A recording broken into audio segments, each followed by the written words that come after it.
Hello student, this is Seema Chauhan from Classic Solution. I welcome you all, and in today's session we are going to read the central idea of the poem, The Ball Poem. So students, ये आपके book की poem number 5 है। और before proceeding I want to give you a reminder कि अगर आप लोगों ने अभी बाकी पोएम का हिंदी एक्सप्लेनेशन ना देखा हो तो वीडियो चैनल पे अपलोड हो चुका है, लिंक डिस्क्रिप्शन बॉक्स में है। आप लोग उन पोएम को ज़रूर एक बार चेकआउट कीजिएगा। मैंने उसमें पोएटिक डिवाइसेस को भी समझाया है जिससे रिलेटेड क्वेश्चंस आपके बोर्ड एग्जाम में पूछे जाते हैं। तो let's start the video. So students, मैंने आप लोगों को सेंट्रल आइडिया किस तरह से लिखा जाता है इसका एक बहुत ही ईजी और यूनिक तरीका बताया है। तो बोर्ड एग्जाम में आप लोग एक बार ज़रूर इस तरीके से सेंट्रल आइडिया लिख करके आइए। आई एम श्योर कि आप लोग अच्छे मार्क्स स्कोर कर पाएंगे। तो आइए देख लेते हैं किस तरह से लिखा जाता है। देखिए, सेंट्रल आइडिया लिखते समय सबसे पहले आप लोग एक छोटा सा इंट्रोडक्शन लिखिए। इंट्रोडक्शन में जैसे पोएम का नाम और उसके पोएट का नाम और उस पोएम की जो मेन थीम है, पोएट क्या कहना चाह रहे हैं, वो 1 या 2 लाइन में लिखा जाता है। तो आइए हम लोग देख लेते हैं यहाँ पर किस तरह से लिखा है इस पोएम का introduction. Through the poem, The Ball Poem, the poet John Berryman describes the grief of a boy over the loss of his ball.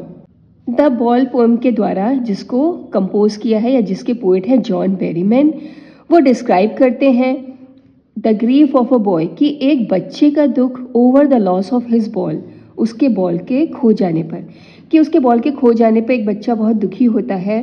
तो उस दुख को जो है वो इस पोएम में डिस्क्राइब कर रहे हैं।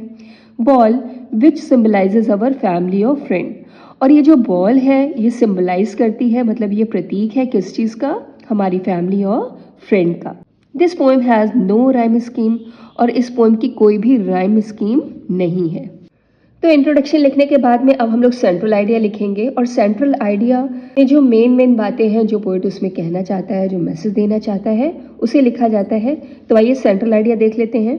The central idea behind the poem is to teach us how to live without our loveliest things.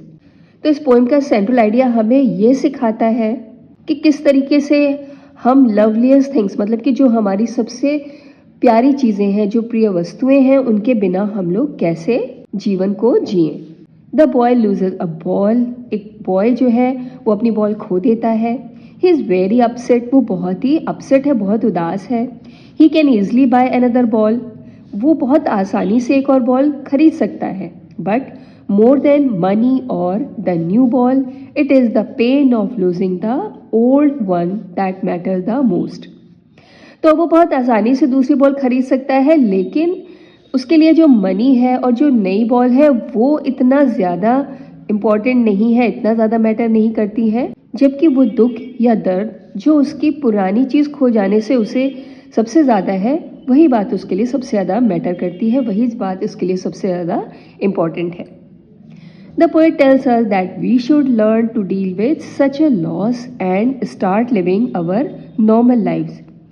अब पोएट हमें ये कहते हैं कि हमें जो है ऐसी चीज़ों से डील करना आना चाहिए। मतलब हमारी कोई चीज़ खो जाए तो ऐसा नहीं कि हम लोग उसी को दुख मना करके बैठे रहें, कि इस लॉस से कैसे उभरा जाए, ये सब चीज़ें हमें आनी चाहिए, ये सब हमें सीखना चाहिए। And start living our normal life, और फिर से हमें अपना नॉर्मल जीवन जीना सीखना चाहिए।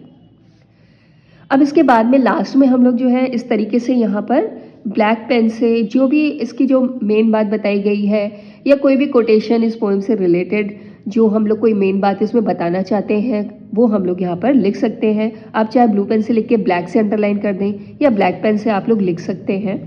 तो इसमें किस तरह से लिखा है देखिए, the poem teaches us that we have to learn from the experience of losing something.